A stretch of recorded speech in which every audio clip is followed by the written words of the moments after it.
Saudara, KRI Teluk Kupang menggelar rangkaian kegiatan operasi Trisila di wilayah Kodairal 6. Operasi ini mencakup sarana edukasi dan memperkenalkan alat utama sistem persenjataan milik TNI Angkatan Laut kepada masyarakat. Rangkaian operasi Trisila juga membuka kunjungan bagi masyarakat Kota Makassar untuk melihat dari dekat KRI Teluk Kupang.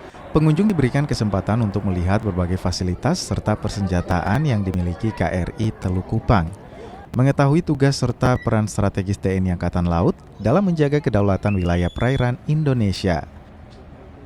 Kegiatan-kegiatan baik itu bakti sosial berupa tadi kita lihat ada pembagian sembako, terus melaksanakan bersih-bersih pantai, dan ada bakti kesehatan donor darah.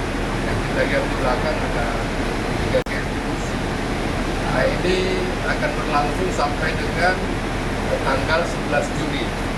Jadi pelaksanaan kegiatan Trisila tahap 2 ini adalah dilaksanakan di Armada 1